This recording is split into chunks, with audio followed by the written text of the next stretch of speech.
যে ঝড় আসার কথা ছিল 2021 সালে, সেটি হয়ে গেল 2026-এ। ভারতের পশ্চিমবঙ্গে বিধানসভা নির্বাচনে 2/3 বেশি আসন জিতে ক্ষমতায় এসেছে শুভেন্দু অধিকারীর নেতৃত্বাধীন বিজেপি সরকার। গোটা পশ্চিমবঙ্গেই এবার বয়ে গেছে গেরুয়া ঝড়, যাতে বিধানসভা আসন হারিয়েছে বিদায়ী তৃণমূল সরকারের প্রায় 2 ডজন মন্ত্রী। 2021 সালেই এমন ফলের ঘোষণা দিয়ে গণমাধ্যমে ফলাও করে প্রচার চালিয়েছিল বিজেপি। মমতার ডান হাত হিসেবে পরিচিত মুকুল রায়কে তখন বাধ্য করা হয়েছিল বিজেপিতে যোগ দিতে। সারদা চিট ফান্ড কেলেঙ্কারির জেরে বুড়ো বয়সে জেলে না যেতে বিজেপিতে যোগ দিয়েছিলেন মুকুল রায়। এছাড়া নিয়মিতই আসছিল বিজেপিতে যোগ দেওয়ার খবর। বিশেষ করে 2021 সালের 15 ফেব্রুয়ারি খবর প্রকাশিত হয় সাবেক মন্ত্রী রাজীব বন্দ্যোপাধ্যায়ের নেতৃত্বে তৎকালীন বিধায়ক বৈশালী ডালমিয়া, জগমোহন ডালমিয়ার মেয়ে প্রবীর ঘোষাল, পার্থ সারথী চট্টোপাধ্যায়, বর্তমানে রানাঘাট উত্তর পশ্চিমের বিধায়ক, হাওড়ার সাবেক মেয়র রথীন চক্রবর্তী ও অভিনেতা রুদ্রনীল ঘোষ বিজেপিতে যোগ দিয়েছেন। এমন পরিস্থিতিতে তৃণমূলের তৃতীয় মেয়াদে ক্ষমতায় আসার ব্যাপারে সন্দেহ করা শুরু করে দলটির নেতাকর্মীরা। যদিও দিন শেষে শেষ হাসি হেসেছিলেন মমতা বন্দ্যোপাধ্যায়। 77 আসনেই থেমে গিয়েছিল বিজেপির রথ। তাই এবারের নির্বাচনের আগে শুধু তৃণমূল নেতাদের জেল ফাঁসি নয়, রাষ্ট্রীয় সব বিভাগকে যুক্ত করে ভারতের প্রধানমন্ত্রী নরেন্দ্র মোদী।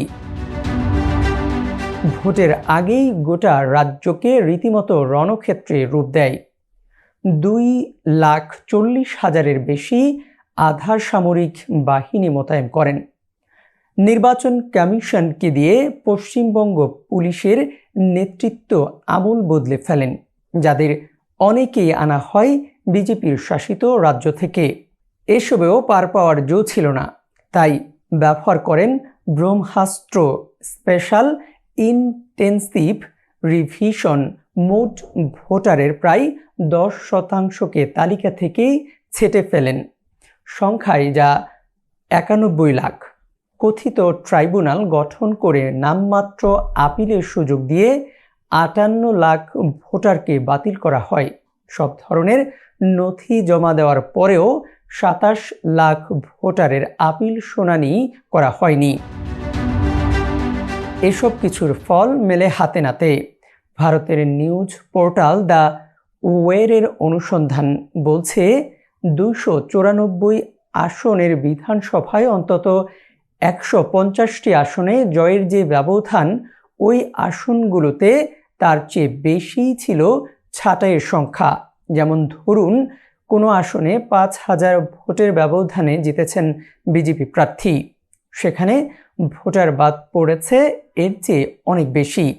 এই 150 আসনে 2021 সালে তৃণমূল জিতেছিল 131টিতে, আর বিজেপির জয় ছিল মাত্র 19টিতে।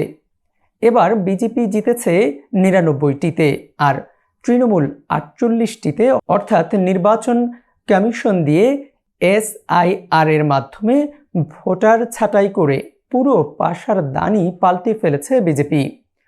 বামপন্থীদের 34 বছরের সরকারের পতন ঘটিয়ে 2011 সালে পশ্চিমবঙ্গের ক্ষমতায় এসেছিল তৃণমূল। তখন কংগ্রেস ও বাম দলগুলোর নেতাদের তৃণমূলমুখী প্রবণতা তৈরি হয়। বিশেষ করে 2016 সালের নির্বাচনের পর স্থানীয় পর্যায়ে তৃণমূলে প্রবেশের সংখ্যা বাড়ে জ্যামিতিক হারে। তবে এবার সেই ধারা দেখা যেতে পারে বিজেপিমুখী। এরই মধ্যে যার কিছুটা সূচনাও হয়ে গেছে। ভোট পরবর্তী সহিংসতা রোধে বিজেপির ভূমিকায় প্রশংসা করায় তৃণমূলের মুখপাত্র রিজু দত্তকে 6 বছরের জন্য বহিষ্কার করেছে দলটি। সংগঠন বিরোধী কর্মকাণ্ডের অভিযোগে একই শাস্তি পেয়েছেন আরও 2 মুখপাত্র, কোহিনুর মজুমদার ও কার্তিক ঘোষ।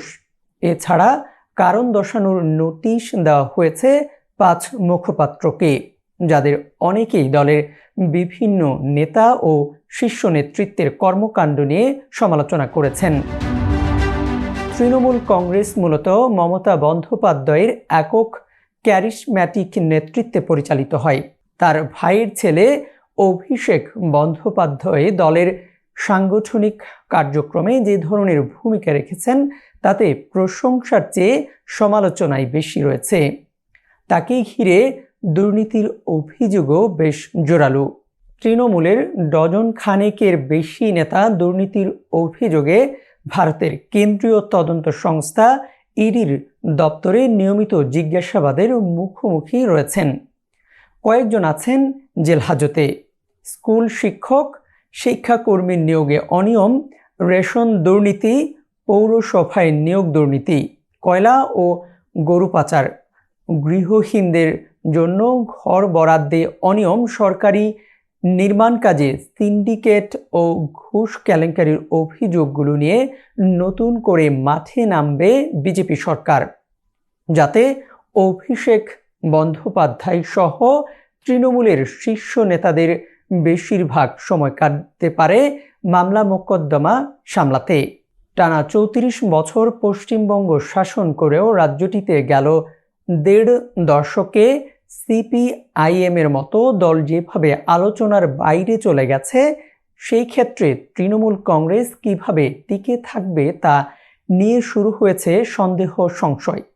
71 বছর বয়সের মমতা হয়তো বলছেন তিনি এখন দায়িত্বমুক্ত, আবারও রাজপথ থেকেই শুরু করবেন, কিন্তু কেন্দ্র সহ 20টি রাজ্যে ক্ষমতাসীন বিজেপির সঙ্গে তার লড়াইটা শুধু অসময় নয়, ভয়াবহ একপেশে হতে পারে। সেক্ষেত্রে তাকে যোগ্য সহায়তা করার লোকের এই মুহূর্তে বড্ড অভাব। এছাড়া পশ্চিমবঙ্গে এতদিন কংগ্রেস ও বামপন্থীদের যেভাবে দমন পীড়ন করে নিজেদের ক্ষমতা দীর্ঘায়িত করেছে মমতা, তারা আবার কোন মুখে তাকে সহযোগিতা করবে, সেই প্রশ্ন বড় হয়ে দেখা দেবে। তবে রাহুল গান্ধী সহ ইন্ডিয়া জোটের নেতারা অবশ্য মমতার লড়াইয়ে পাশে থাকার কথা বলছেন। সেই পাশে থাকার লড়াইটা বন্ধুর এই পথ পাড়ি দিতে কংগ্রেস নিজেই ভারত জুড়ে কঙ্কালসার এক দল। তাই নিজ দল তৃণমূলকে ঐক্যবদ্ধ রাখাটাই এখন মমতার সবচেয়ে বড় চ্যালেঞ্জ। বিজেপির বিরুদ্ধে লড়তে হলে ফাইটার মমতার সেই চ্যালেঞ্জই আগে উতরাতে হবে। ইউএফটি ফার্স্টের সাথে ট্রেড করুন যে কোনো জায়গা থেকে। ক্যাম্পাসে ক্লাসের ফাঁকে, ঢাকার জ্যামে বসে কিংবা ঘরে বসে, ট্রেডিং এখন হাতের মুঠোয়। তাই ট্রেড করুন যখন খুশি, যেখানে খুশি।